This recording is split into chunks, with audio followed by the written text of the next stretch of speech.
자, 김기택의 멸치라고 하는 작품을 수업하도록 합니다. 김기택 시인은요, 생태, 생명 또는 뭐냐면 생태, 환경, 이런 부분들에 대한 시를 써요. 생태시라고 이야기를 하죠. 김기택의 대표작이 원래 바퀴벌레는 진화 중이라는 시가 있는데, 마치 옛날에 나온 영화 스타쉽 트루퍼스처럼 바퀴벌레가 우주 괴물이 돼가지고 인간을 공격하는 그런 상상을 불러일으키게 만드는 시를 쓰기도 합니다. 자, 이 시도 마찬가지로 결국은 뭐냐면 자연이 가지고 있는 생명력이 나오는 생명에 대한 시를 쓰는 건데요. 이게 이제 생명, 생태, 환경이 나오는데 문제는 뭐냐? 이것이 누구에 의해서 파괴가 되냐면 인간에 의해 파괴가 되는 거죠. 결국 뭐냐면 인간에 의해라고 하는 게 문제가 돼요. 인간에 의해 환경이 오염되고 인간에 의해서 생명이 파괴되는 이러한 상황들을 비판적인 목소리를 부리고 있다는 게 자, 이 김기택 씨의 특징입니다. 그 대표적인 이 멸치란 시를 한번 보도록 할까요? 자, 굳어지기 전까지 저 딱딱한 것들은 물결이었다.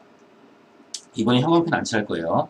자, 파도와 해일이 쉬고 있는 바닷속. 자, 지느러미의 물결 사이에 끼어 유유히 흘러다니는 무수한 갈래의 길이었다라고 되어 있죠.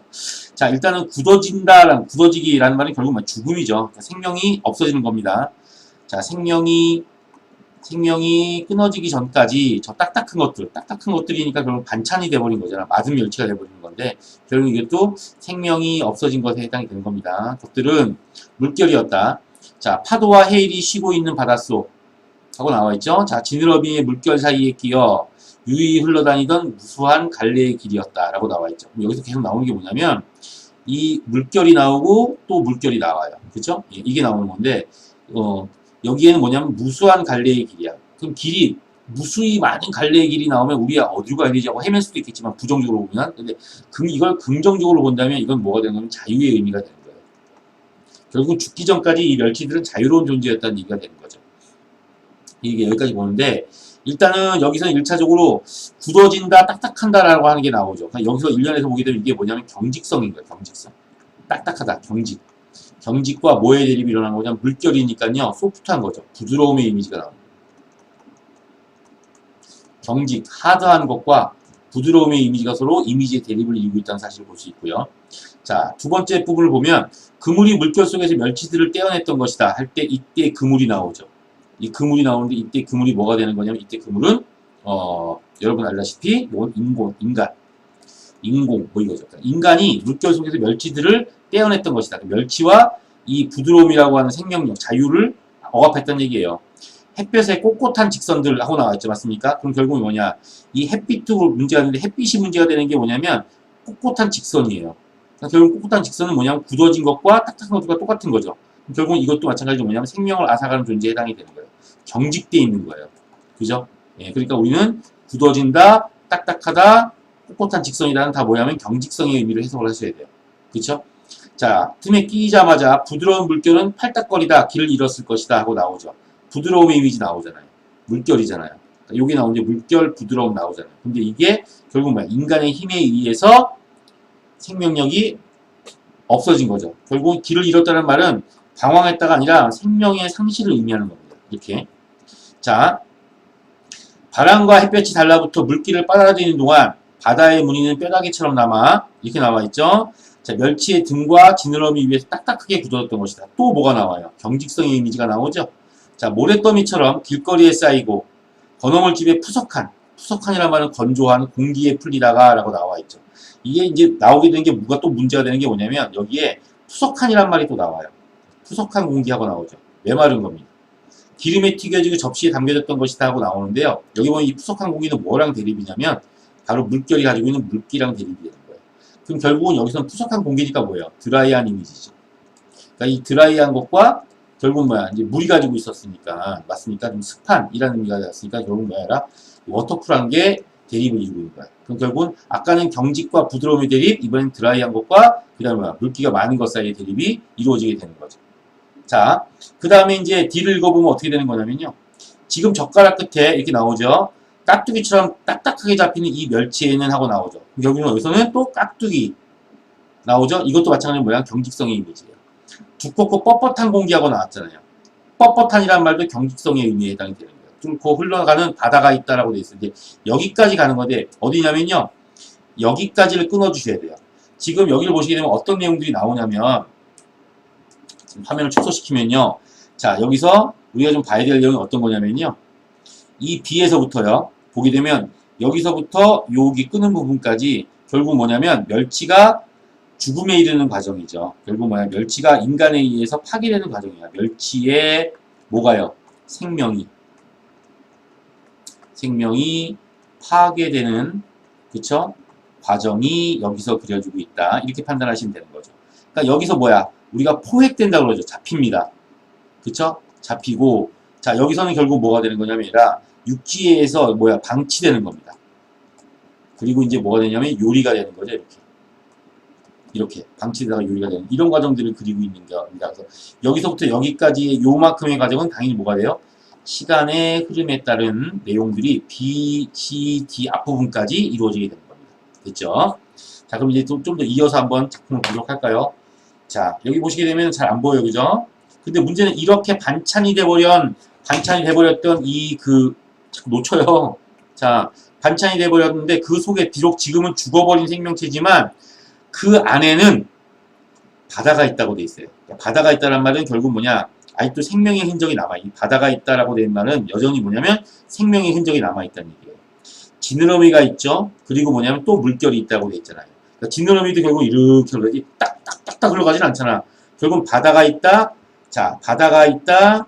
지느러미가 있다. 물결이 있다. 맞습니까? 그럼 이때 바다, 지느러미, 물결은 다 하나같이 결국 뭐가 되냐면 생명이 되는 거죠.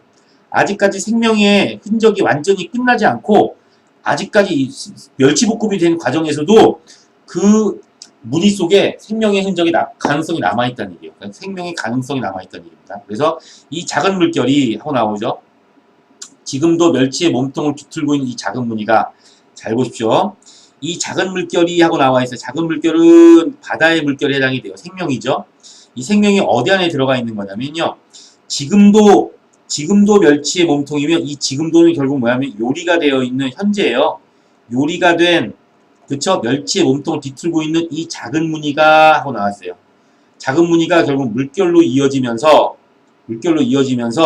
이 물결이 결국 뭐야? 파도와 해일을 만들어내고요. 그쵸? 이게 되는 겁니다. 여기까지가 다 뭐가 되는 거냐면 다 생명에 해당이 되는 거예요. 이 생명력이 고깃배를 부수고 그물을 찢었던 것이다 했죠. 맞습니까? 여기서 나오는 이 부수고와 찢었다라는 말은 결국 뭐냐? 파괴예요. 그러면 멸치가 가진 파괴적 특성인가요? 그게 아니라 이 고깃배도 인공적인 것, 즉 인간에 대한 거예요. 인간이 뭐 했어요? 멸치 생명력을 뺏었잖아요. 그물이 뭐 했어요? 멸치 생명력을 뺏었잖아요. 포획을 했잖아요. 그럼 결국 뭐냐면 이 인간의 어떤 파괴적인 것에 대해 이 파괴적인 것을 파괴했습니다라는 얘기예요. 결국 여기서 얘기하고자 하는 의미가 뭐가 되는 거냐면 결국 뭐예요? 인간의 파괴적인 인간의 파괴적인 이 수단에 대해서 결국 뭐 했다는 얘기예요? 저항을 했다 이런 얘기가 되는 거죠. 옛날에는 이 멸치가 살아있을 때에는 파괴적인 인간에 대해서 저항을 했었다. 근데 이미 죽어버린 멸치볶음이 되어버린 이 멸치의 무늬 안에 아직도 그 생명의 흔적이 남아있다. 그러니까 결국 뭐야? 이 무늬가 다시 뭐야? 물결을 만들어서 생명이 회복됐으면 좋겠다. 이 얘기가 되니까 상식적으로 어떻게 멸치볶음이 살아나요라는 게 말이 안 되잖아. 그런데 문제는 뭐냐면 여기서는 시예요. 시적 발상인 건 결국 뭐냐면 시적 발상 문학이잖아. 허구란 말이야.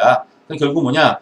이게 얘가 멸치가 잡혀가지고 말라서 멸치볶음이 됐어요. 이게 여기까지는 현실적으로 판단하지 말고 그냥 뭐야? 비록 지금은 멸치의 생명력이 인간에 의해서 상실되었다 하더라도 그 생명의 가능성, 즉 뭐예요? 무늬가 조금만 남아있어. 물결 무늬가 남아있다면 멸치는 충분히 뭐예요? 생명력을 회복할 수 있을 거예요. 라는 얘기예요. 이때 이 멸치는 어떤 생명체로서의 멸치라고 보면 말이 안 되잖아. 그러니까 결국 뭐냐? 생태, 환경이에요. 인간에 의해서 파괴된 이 생태나 환경이 결국 뭐야? 회복되기를 바라는 마음이라고 보시면 되는 거예요. 그렇게 상징적 의미를, 그러니까 멸치는 생명과 생태나 환경이라는 상징적 의미를 지니고 있는 거예요. 그래서 지금은 파괴됐지만 회복의 가능성은 남아있습니다라는 메시지를 지금 뭘로 전달하고 있는 거예요? 이 작은 무늬로 전달하고 있는 거예요. 이해가 되시겠어요? 자, 여기까지의 내용들을 토대로 해서 선생님이랑 같이 이제 전체적인 내용을 한번 정리를 해보는데 정리할 데가 없어요. 그래서 자, 선생님이랑 여기다 정리합니다. 이 글의 주제는 뭐냐면요. 결국 파괴된 생명이죠. 생명 또는 뭐냐면 생태계라고 하는 거예요. 환경. 이것들이 다른데 이것이 뭐 되기를 바라는, 회복되기를 바라는, 맞습니까?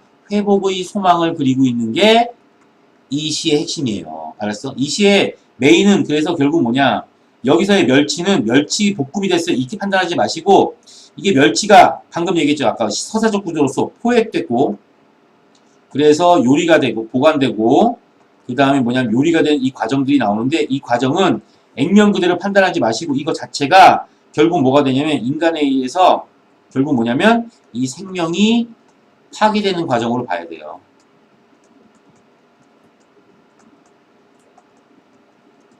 과정의 상징적 의미로 보셔야 되는 것이고, 따라서요, 이 요리 속에 뭐가 있다고요? 작은 무늬가 있다고요.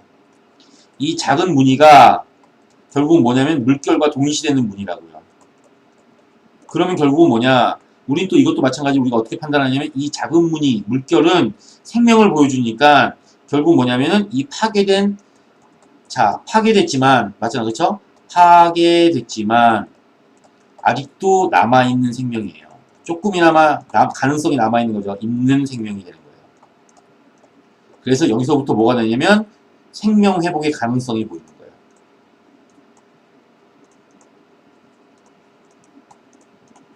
이렇게 상징적으로 이해를 해줘야 돼요. 이게 이 시를 읽을 때 차라리 뭐냐면 그냥 일상적이고 상식적인 현실적인 줄거리가 상징적 의미랑 통한다면 별 문제가 안 되는데, 이거는 이렇게 일상적인 것으로 말이 안 돼. 근데 여기서 상징적으로 집어넣어야 말이 되는 거, 이런 시가 좀 어렵거든요. 근데 그런 거에 대해서 너무 부담을 갖지 마시고 그냥 상징이야, 말이 안 돼, 시니까 가능한 거야, 이렇게 판단하시면 돼요. 근데 시도 어차피 문학이니까 뭐예요? 허구적인 산물 아닙니까? 그쵸? 그 다음에 이 글은 대립적 구성이에요. 대립적 구성을 지니고 있는데, 일단은 기본적으로 뭐와 뭐의 대립이냐면 사실은 뭐냐면 육지와 바다의 대립이죠. 육지는 마이너스일 거 아니야. 그리고 뭐예요? 바다가 대립하는 거야. 바다는 플러스죠. 이렇게. 그리고 뭐가 나오냐면 햇빛이 나오죠. 햇빛과 뭐예요? 물결 사이의 대립이야. 이렇게 되는 거죠. 그리고 뭐야? 아까 이제 경직, 하드한 이미지라고 했어요. 하드한 이미지. 경직, 하드한 이미지와 그 다음에 뭐야? 부드러움의 이미지라고 했어요. 맞습니까? 부드러움의 이미지 사이의 대립이야. 소프트한 것 사이의 대립이 되는 거죠. 이렇게 되는 겁니다. 그죠? 예. 그리고 나오는 게 뭐냐면 이 경직성은 일단 뭐냐면 생명성을 파괴하는 어떤 억압과 구속이라고 볼 수 있어요. 억압의 이미지라고 놓고 본다면 이 부드러움의 이미지는 또 뭘로 들어가는 거야? 자유의 이미지로 들어갈 수 있는 겁니다. 그러니까 다 이미지의 대립이야. 그러니까 결국 여기서 우리가 요 부분도 본다면 결국 뭐냐면 요거를 우리가 조금 더 시대적으로 확대해서 본다면 어차피 상징이니까 말이야. 그럼 결국 여기서 생명성이 상실되고 있는 상황은 뭐냐면 억압적 시대. 맞습니까? 그쵸? 이 옛날에는 자유로웠는데 지금 뭐 독재 정권이 됐든 뭐가 됐든 간에 억압적 시대가 만들어지는 것이고요. 이게 극복하고 결국 뭐냐면 자유, 민주주의의 회복. 이런 식으로 우리가 시대적인 의미로 또 확대해 나갈 수도 있는 거야. 이거는 근데 그럴 가능성이 있는 거죠. 이게 시가 가지고 있는 상징의 의미야. 상징이 뭐야 했어 내가. 표현을 보고 어떤 의미를 만들어내는 거 상징이라고 이야기했잖아. 여기 바로 그런 상징이 나올 수 있는 거야. 그래서 여기까지 넘어간다면, 자, 이제 세 번째 이미지 대립이 나오죠. 그래서 이 시는 전체적으로 봤을 때 일단은 뭐야, 멸치가 회복되길 바란다는 건 말이 안 되니까 생명과 환경의 회복을 기원하는 화자의 소망. 이게 첫 번째 주제. 확장된 주제로 본다면 결국 뭐냐면 죽음으로 상징되는 억압적인 현실을 극복하고 보다 자유로운 현실을 기원하는 또 화자의 소망. 이런 식으로까지 우리가 의미를 확장해낼 수 있는 겁니다. 자, 여러분들 여기까지예요. 수고 많았어요.